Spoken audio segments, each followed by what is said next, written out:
राजस्थान के सभी प्रदेशवासियों को नमस्कार। प्रकाश सरिंदी यूट्यूब चैनल पर एक बार आपका फिर से स्वागत है।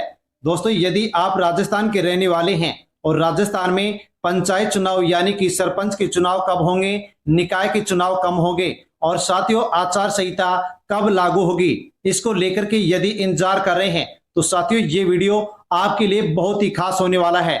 हाँ साथियों, जानने वाले हैं कि राजस्थान में सरपंच चुनाव, निकाय चुनाव कब होंगे।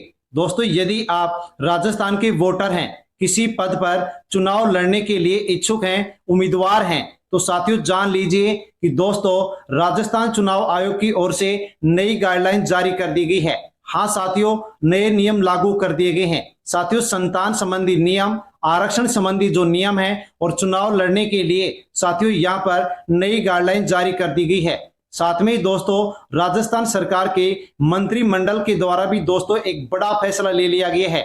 हाँ साथियों, प्रदेशवासियों के लिए बड़ी खबर आ चुकी है।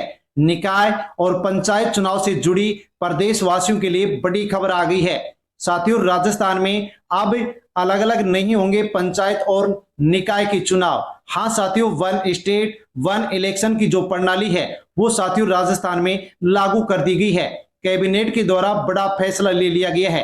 साथियों, मंत्रिमंडल के द्वारा फैसला लिया गया है कि अब राजस्थान में पंचायत और निकाय के जो चुनाव हैं वो एक साथ संपन्न किए जाएंगे।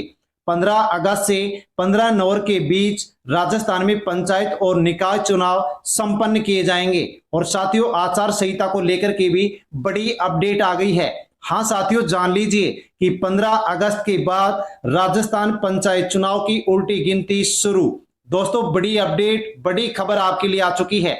हाँ साथियों, 15 अगस्त से राजस्थान पंचायत चुनाव की उल्टी गिनती शुरू हो जाएगी। साथियों, सभी जिला कलेक्टर और निकायों को संकेत मिल चुके हैं। सरकार की ओर से उद्घाटन और शिलान्यास के जो दौर हैं वो शुरू हो चुके हैं, क्योंकि आचार संहिता के बाद में सरकार किसी भी प्रकार से उद्घाटन या शिलान्यास नहीं कर सकती। तो दोस्तों जान लीजिए कि राजस्थान निकाय चुनाव को लेकर के मंत्रिमंडल के द्वारा साथियों बड़ा फैसला ले लिया गया है।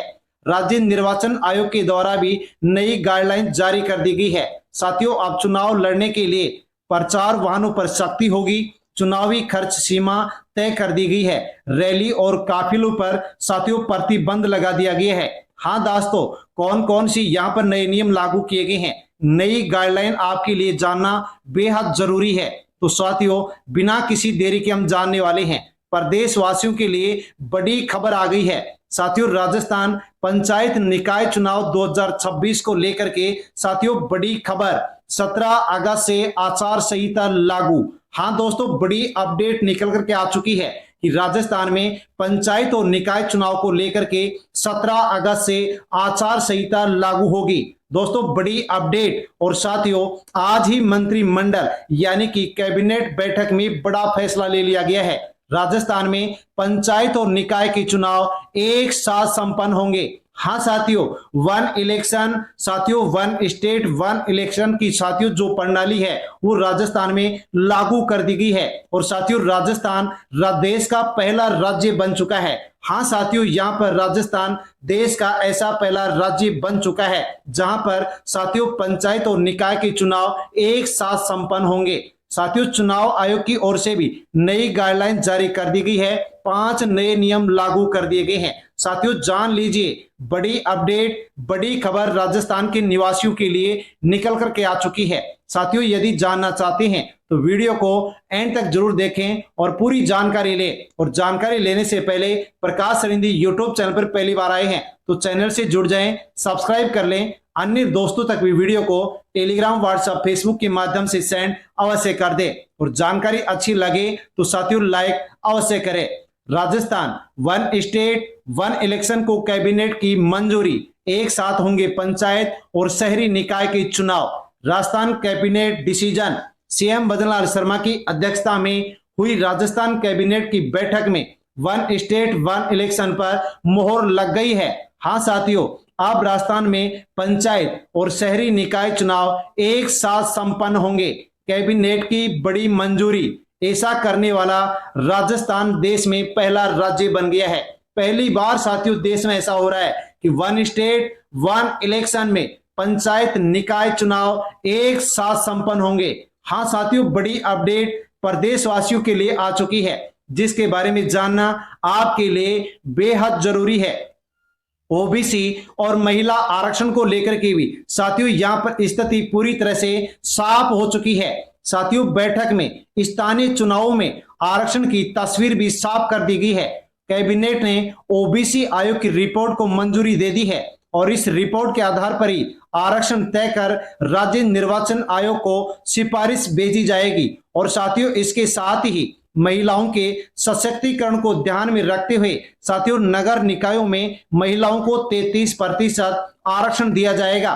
पंचायती राज संस्थाओं में यानी कि सरपंच, उप सरपंच, पंचों में महिलाओं को 50% आरक्षण दिया जाएगा। हाँ साथियों, जान लीजिए कि महिलाओं को 33 और दोस्तों यहां पर पंचायती राज संस्थाओं में 50% आरक्षण महिलाओं के लिए निश्चित कर दिया गया है। दोस्तों, बड़ी खबर प्रदेशवासियों के लिए आ चुकी है। हाँ साथियों, अगली अपडेट आपके लिए सबसे महत्वपूर्ण। दोस्तों, राजस्थान में पंचायत चुनाव के ऐलान के बाद में तारीख तय, जाने कब से लगेगी आचार संहिता। बड़ी खबर, बड़ी अपडेट प्रदेशवासियों के लिए आ गई है। 17 अगस्त से लगेगी राजस्थान में आचार संहिता। हाँ साथियों, जान लीजिए, राज्य सरकार ने निकाय और पंचायत चुनाव का कार्यक्रम राजस्थान हाई कोर्ट में पेश किया है। इसके मुताबिक 17 अगस्त को चुनाव कार्यक्रम घोषित किए जाने की बात कही गई है। सरकार के प्लान के मुताबिक अगर राज्य निर्वाचन आयोग 17 अगस्त को ही चुनाव की घोषणा करते हुए नोटिफिकेशन जारी करता है तो दोस्तों उसी दिन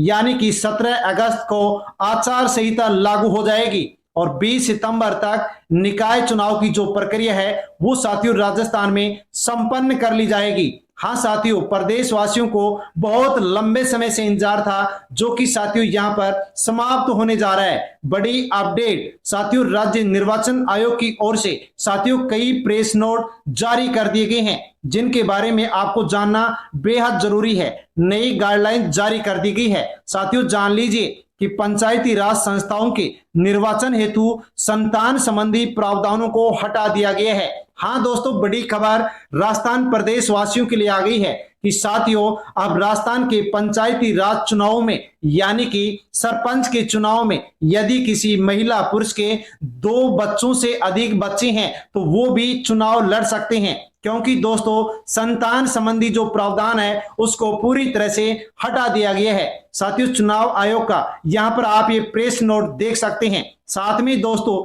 नगरीय जो निकाय हैं उनमें भी साथियों संतान संबंधी जो प्रावधान है उसको हटा दिया गया है। बड़ी अपडेट राजस्थान प्रदेश वासियों के लिए साथियों निकल करके आ चुकी है। आप जिनके 2 से अधिक बच्चे हैं वो भी साथियों राजस्थान में महिला पुरुष हैं जो कि चुनाव लड़ सकेंगे। साथ में दोस्तों 5 अगस्त की अपडेट, नगर निकाय आम चुनाव 2026 हेतु साथियों यहां पर जो बजट है उसको भी साथियों मंजूरी दे दी गई है, बजट आवंटित कर दिया गया है। हाँ दोस्तों, जान लीजिए 19,33,02,000 रुपए साथियों यहां पर चुनाव के लिए आवंटित कर दिए गए हैं।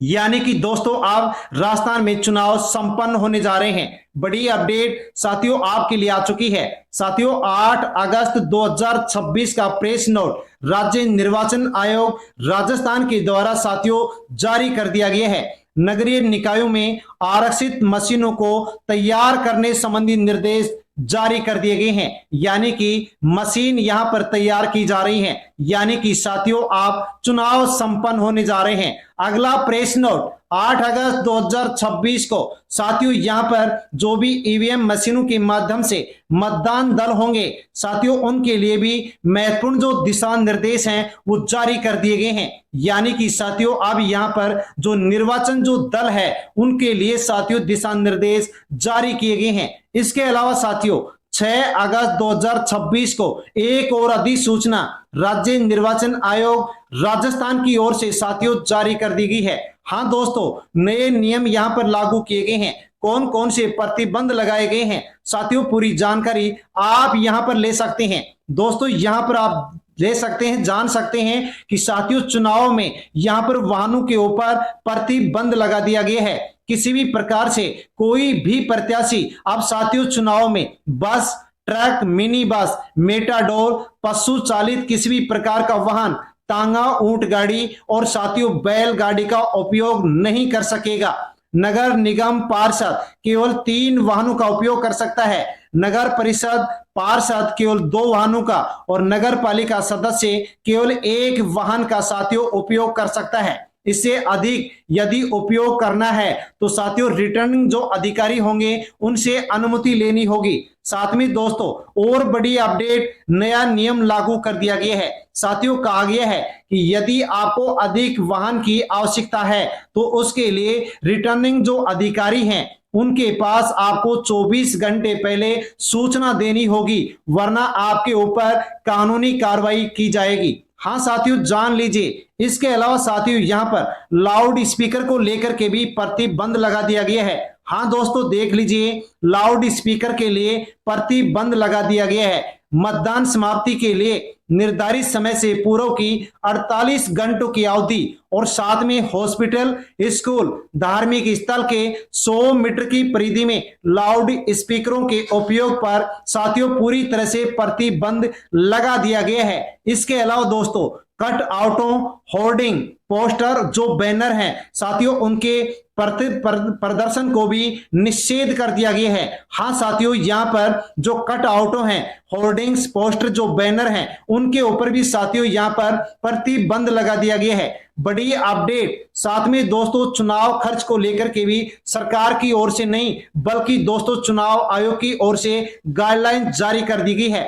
नगर निगम परिषद साथियों यहाँ पर नगर निगम पार्षद 3,50,000 रुपए, नगर परिषद पार्षद 2,50,000, नगर पालिका सदस्य 1,50,000 रुपए। यानी कि साथियों एक प्रत्याशी केवल इतनी ही अधिकतम राशि है जो चुनाव में खर्च कर सकता है। और साथियों जो चुनाव में खर्चा होगा उसके लिए साथियों चुनाव आयोग की ओर से यहाँ पर फॉर्म भी साथियों दोस्तों जारी कर दिया गया है कि जो भी अभ्यर्थी, जो भी साथियों यहाँ पर कैंडिडेट चुनाव लड़ेगा वो साथियों चुनाव के 15 दिन के अंदर चुनाव में जो खर्च हुआ है उसका विवरण चुनाव आयोग को इस फॉर्म को भर के जमा करवाना होगा। हाँ दोस्तों इसके अलावा एक और फॉर्म यहाँ पर साथियों रिलीज कर दिया गया है। साथियों यहाँ पर वाहन के उपयोग के लिए अनुमति के लिए दोस्तों एक फॉर्म यहाँ पर रिलीज किया गया है कि यदि आप इस फॉर्म को भर के रिटर्निंग अधिकारी से अनुमति लेंगे तो ही आप अधिक वाहन उपयोग कर सकेंगे, वरना अधिक वाहन उपयोग नहीं कर सकेंगे। साथ में दोस्तों किसी भी प्रकार का यदि आप माइक या लाउड स्पीकर उपयोग में लेना चाहते हैं तो उसके लिए भी साथियों रिटर्निंग जो अधिकारी होगा उससे आपको अनुमति लेनी होगी और उसके लिए भी यहाँ पर एक फॉर्म है जो कि जारी कर दिया गया है। यानी कि ऐसा फॉर्म भर के आपको साथियों रिटर्निंग अधिकारी को देना होगा और उनसे अनुमति लेनी होगी, वरना आप साथियों यहाँ पर चुनाव आयोग के जो नियम है उनके खिलाफ जाएंगे तो आपके ऊपर कानूनी कार्रवाई की जा सकती है। हाँ दोस्तों बड़ी अपडेट निकल के आ चुकी है। साथियों इसके अलावा अन्य और कोई अपडेट होगी तो सबसे पहले आपको इसी YouTube चैनल प्रकाश रिंदी YouTube चैनल के माध्यम से जानकारी दी जाएगी। साथियों बड़ी अपडेट जो कि हम जान चुके हैं, जानकारी अच्छी लगी हो तो वीडियो को लाइक अवश्य कर दें, दोस्तों तक वीडियो को टेलीग्राम, व्हाट्सएप, फेसबुक के माध्यम से सेंड कर दें, चैनल से जुड़ जाएं, सब्सक्राइब कर लें। धन्यवाद।